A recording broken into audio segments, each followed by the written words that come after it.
والصلاة والسلام على إمام الأنبياء والمرسلين وعلى آله وأصحابه أجمعين. أما بعد فأعوذ بالله من الشيطان الرجيم. بسم الله الرحمن الرحيم. إن أولياؤه إلا المتقون. صدق اللہ مولانا العظیم. اسلامی ماہ میں ربیع الاول کے بعد ربیع الثانی اس کا چاند بھی طلوع ہو چکا. اس میں دیگر وقوعات کے ساتھ سید الاولیاء امام الاتقیاء سید العرب والعجم سیدنا عبدالقادر جیلانی حسنی حسینی بغدادی رضی اللہ تعالیٰ عنہ آپ کا وصال مبارک ہوا. چند کلمات عرض کیے جاتے ہیں. جہاں نیک لوگوں کا ذکر ہو وہاں اللہ تعالیٰ کی رحمتوں کا نزول ہوتا ہے. اللہ تعالیٰ ان کے ذکر کی برکت سے ہم سب کی خالی جھولیاں بھر دے. اپنی رحمتوں سے، عنایتوں سے اور اپنی کرم نوازیوں سے ہم سب کو مالا مال فرمائے. حضور میرا محی الدین رحمت اللہ تعالی علیہ آپ نبی عربی صلی اللہ علیہ وآلہ وسلم کے بڑے نواسے حضرت سیدنا حسن مصطفیٰ رضی اللہ تعالی عنہ آپ کی اولاد پاک میں سے ہیں. اور والدہ کی طرف سے آپ سیدنا حسین شہید کربلا رضی اللہ تعالی عنہ کی اولاد سے ہیں. اللہ رب العزت نے آپ کے والد گرامی کو تقوی، طہارت، خوف خدا، للہیت جیسی بہترین خوبیوں سے نوازا تھا.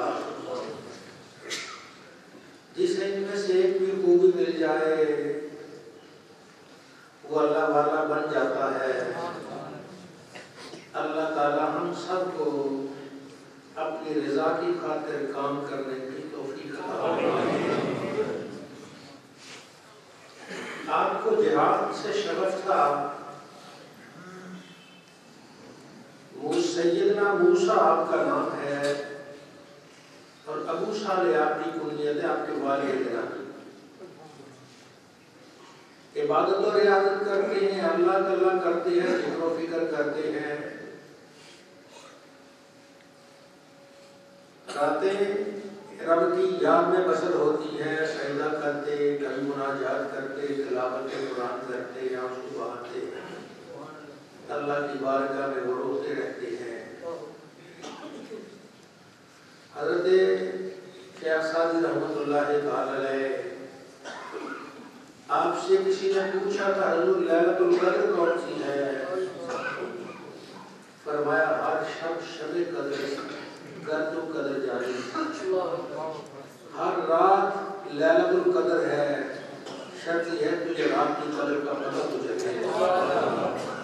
اگر تو رات کی قدر جانتا ہے، جب اللہ آسمان دنیا پہ تشریف لاتا ہے اور فرماتا ہے تو میں کوئی مانگنے والا میں اس کی جھولی بھر دوں، ہے تو میں کوئی گناہوں کی معافی مانگنے والا میں اس کے گناہ معاف کر دوں، ہے تم میں کوئی رزق کی تمنا کرنے والا میں اسے رزق سے مالا مال کر دوں.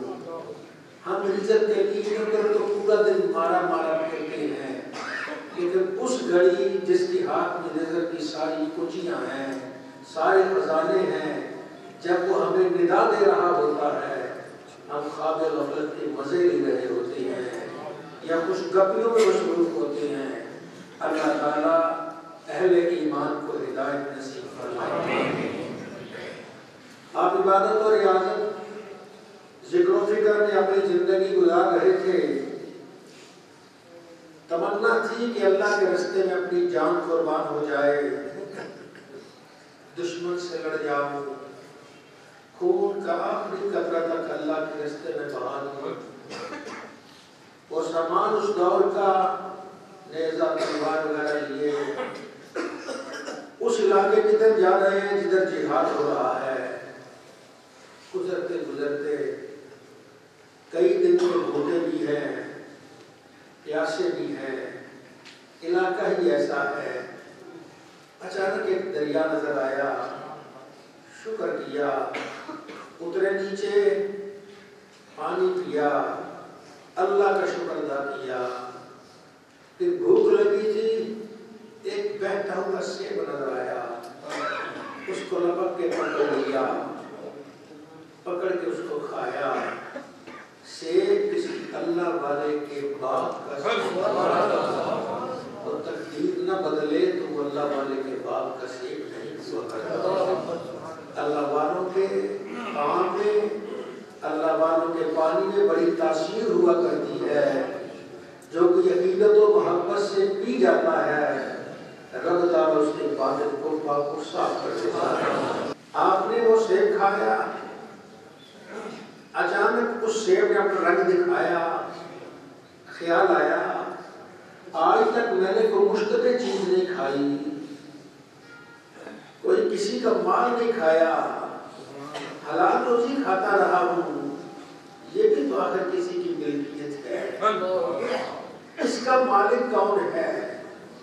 اس سے جا کر منت کر کے بخشوا لیتا ہوں، ورنہ قیامت کے دن نیلی چھت والے نے پوچھ لیا، موسیٰ و ابو صالح تو نے ایک سیب مالک کی اجازت بغیر کیوں کھایا تھا؟ کیا جواب دوں گا؟ اب جدھر سے پانی آ رہا تھا ادھر چل پڑے۔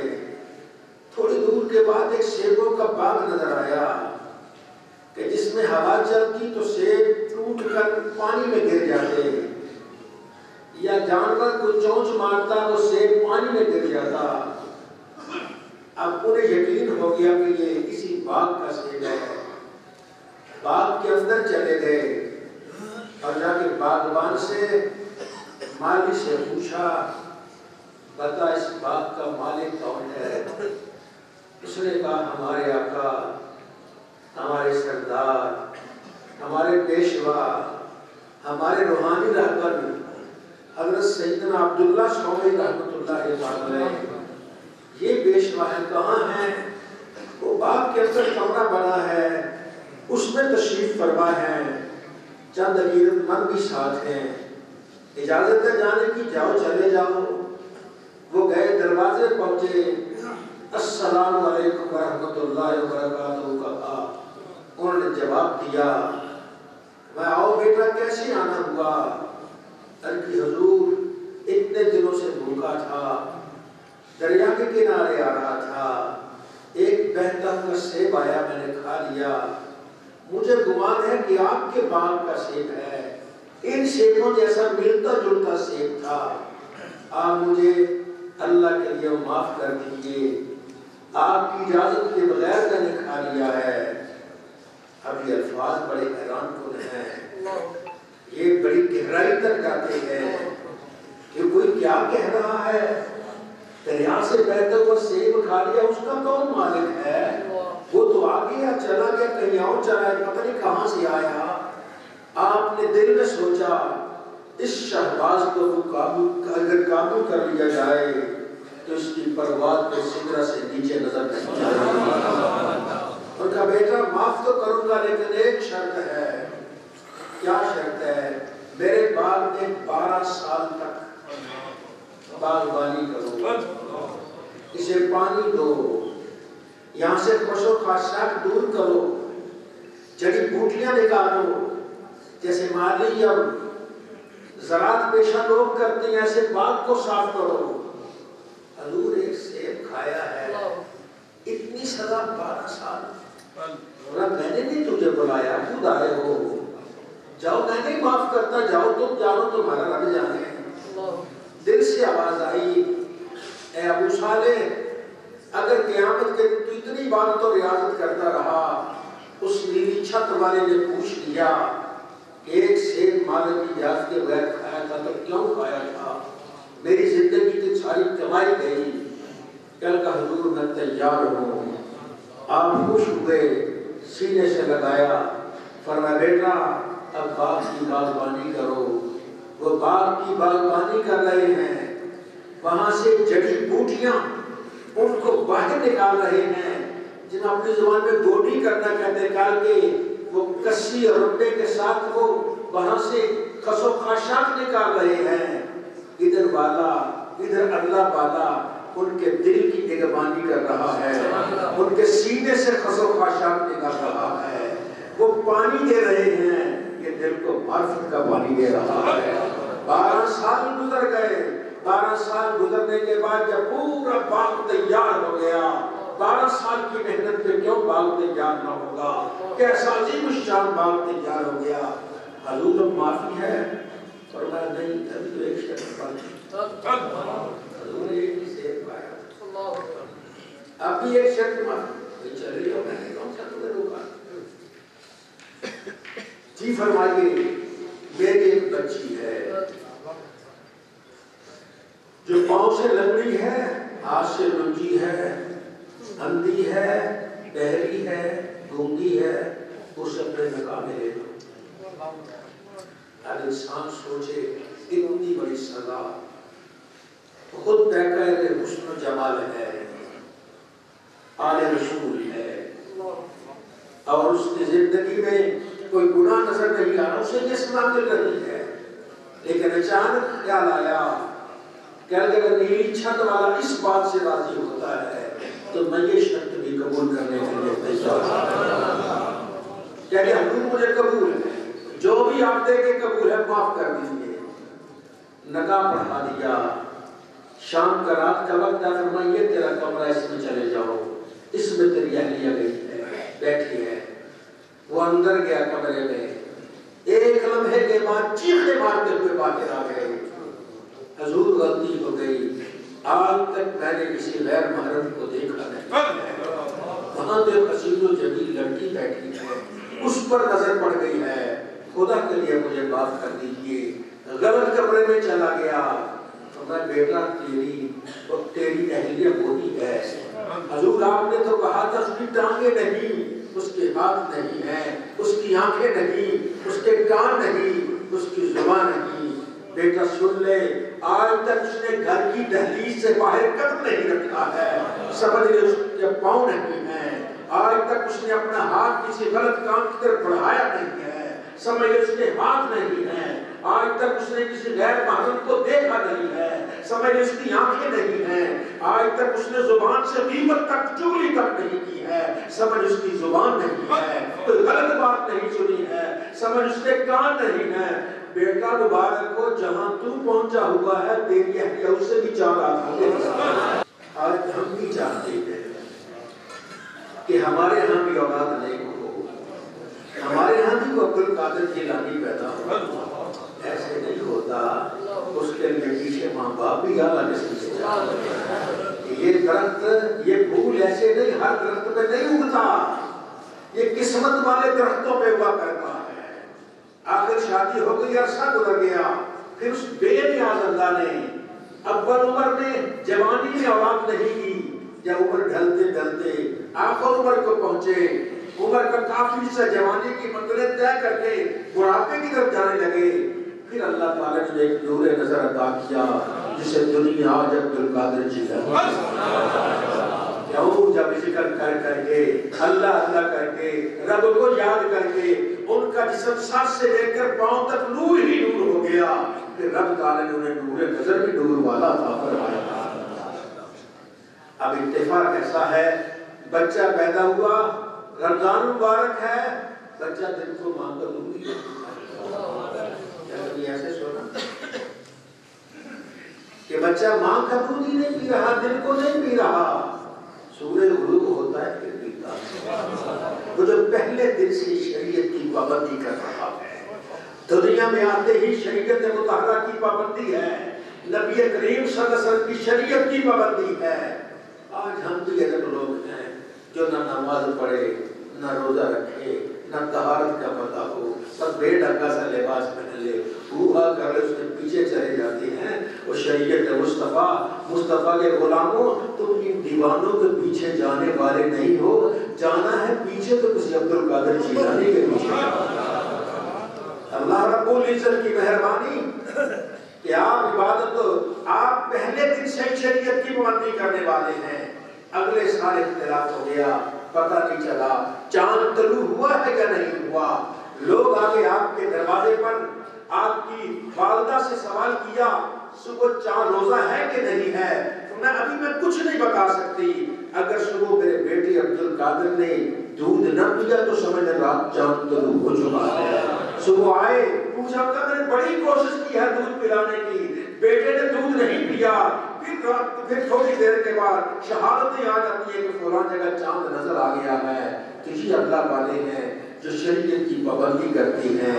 ہمارے سب سے بڑے پیر, ہمارے سب سے بڑے مرشد, ہمارے سب سے بڑے رہنما رہبر آقا دو جہاں محمد مصطفیٰ صلی اللہ علیہ وسلم ہیں. ہمارا پیر اور مرشد وہی ہے کہ جس کی یاد مصطفیٰ کی یاد ملتی ہے, جس کا نقشہ مصطفیٰ کے نقشے سے ملتا ہے, جو سرکار کی شریعت کے خلاف چلے اس کا ہمارے ساتھ مطلب کیا. ہمیں بھلا اس سے واسطہ کیا جو تجھ سے نا آشنا ہے. نبی عربی صلی اللہ علیہ وسلم کا یہ غلام, عبادت و ریاضت کرنے والا, اللہ کرنے والا, جسے سید عبد القادر جیلانی کہتے ہیں, آشرف گیان والے پیر کے نام سے مشہور ہوا. اس کے علاوہ اور کچھ کسی نے تذکرہ نہیں کیا, کسی نے نہیں جانا کہ اس اللہ والے نے قرآن پاک کی اتنی بڑی تفسیر لکھی ہے. کسی کو نہیں علم کہ اس کی وہ کتابیں وہ حکمت کا سمندر ہیں کہ آج بھی دنیا میں انہیں دیکھ دیکھ کے دنگ رہ جاتی ہے کہ اللہ والا ایک پرویش بیٹھ کے یہ کیا کرتا رہا ہے. یہ دین مصطفیٰ ہے, اس مصطفیٰ کے دین کو پھیلایا جاتا ہے. اس پھیلانے کے لیے کوئی عبد القادر جیلانی آیا کرتا ہے, کسی رنگ میں آتا ہے, کوئی چھوٹا ہے کوئی بڑا ہے, وہ آتا ہے دنیا کو اللہ تعالیٰ کے اعتبار سے, اس کے نبی کی غلامی کے اعتبار سے متفر کر جاتا ہے. حضرت حضور غوث شاہ رضی اللہ تعالیٰ عنہ آپ سے پوچھا گیا کہ جناب آپ کو بتائیے آپ کو کب پتا چلا کہ میں اللہ کا ولی ہوں. تو میں تمہیں ایک بات بتا دینا اور اندازہ خود لگا لینا. کہتا ہے 4 سال کا ہوا, میری والدہ پائدہ مجھے مکتب لے گئی, مسجد کے ساتھ مدرسہ جہاں بچوں کو قرآن پڑھاتے ہیں وہاں لے گئی تاکہ اس بچے کو قرآن پڑھایا جائے. 4.25 سال 4.5 سال جائز کے قریب عمر ہے. ماں میری لے گئی, مولوی صاحب سے کہا مولانا صاحب اس بچے کو قرآن پڑھانا ہے, اس بچے کو قرآن کی تعلیم دیجئے, پارا سے شروع کیجئے, اس کے شروع والی باتیں سے اسے شروع کیجئے. آپ فرماتے ہیں جیسے ہی مکتب میں پہنچتا ہوں میں نے اپنی آنکھوں سر کی آنکھوں سے دیکھا کہ اللہ کے فرشتے قطار میں کھڑے ہو کر اللہ کا ولی اعلیٰ جگہ کا کشادہ کرتا ہے.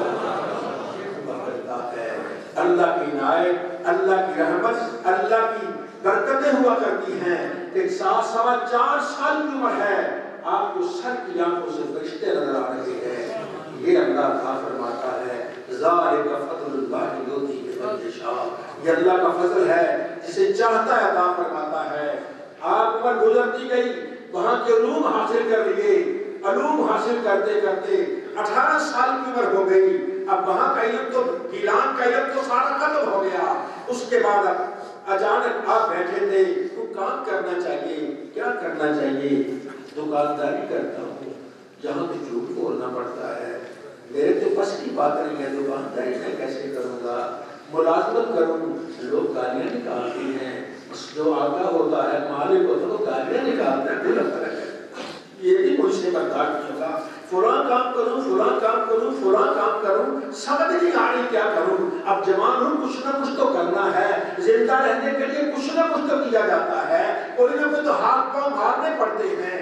آپ فرماتے ہیں میں گزر رہا تھا, مجھے ایک کھیت میں ایک بابا جی ہل چلاتے ہوئے نظر آئے, بوڑھا بابا, اور وہ ہل چلا رہا ہے.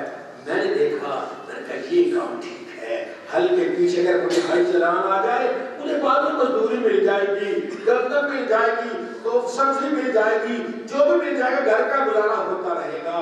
وہ بابا جی کے پاس چلے گئے، کہنے لگے بابا جی مجھے بتائیے یہ حل کیسے چلایا جاتا ہے؟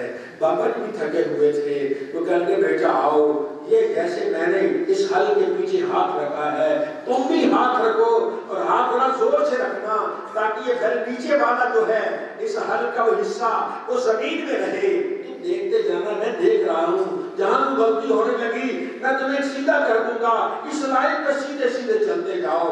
آپ نے بیلوں کی جوڑی کے پیچھے حل پہ ہاتھ رکھا۔ آپ فرماتے ہیں بیل پلٹ کے دیکھتے ہیں اور کہتے ہیں یا عبد القادر مالے حاضر خلقتا ولا بہذا امرتا، عبد القادر نہ تجھے اس کام کے لیے پیدا کیا گیا ہے نہ اس کام کا تجھے حکم دیا گیا۔ بیل بھی باتیں کرتا ہے، یہ کیا ہو گیا؟ حیرانگی کی حالت میں بیل بھی باتیں کرتا ہے۔ گھبرائے گھر آ گئے، کمرے میں آ گئے، چادر میری اوپر، سکون نہیں آ رہا، سکون نہیں آیا، پھر اٹھے، کہاں بے سکونی بے قراری سی ہے، بیل باتیں کرتا ہے۔ یہاں ذرا سوچنے والی بات ہے، بیل کی زبان کیا؟ ہمیں تو یوں محسوس ہوتا ہے بیل نے عربی میں بات کی ہوگی، کتابوں میں تو ایسے لکھا عربی لفظ لکھے عربی میں بات کی ہوگی، پر بیل کی زبان عربی نہیں ہے کہ بیل کی زبان عربی ہے، بیل کی زبان عربی نہیں ہے۔ دو ہی صورتیں ہیں، یا عبد القادر جیلانی کے ہاتھ کی برکت سے بیلوں کو عربی آ گئی ہے، یا جو بیل زبان بول رہا ہے عبد القادر جیلانی کو سمجھ رہا ہے۔ یہ اللہ کی عنایت ہے، ہم نے بھی عربی پڑھی ہے، مدرسے میں پتہ نہیں کتنے سال ہم بھی دھکے کھاتے، ہمیں عربی وہ نہیں آئی جو عرب لوگوں کو آتی ہے۔ یہ ان کا کمال تھا کہ پہلے دن ہی وہ اس بیل کی عربی سمجھ رہے ہیں، اس کو عربی سکھا دی ہے یا اس کی زبان سمجھ رہے ہیں، اور جو بھی ہے یہ راز ہیں۔ آپ فرماتے ہیں وہاں سے گھبرایا گھر کے اندر سے کمرے کی چھت میں چلا گیا۔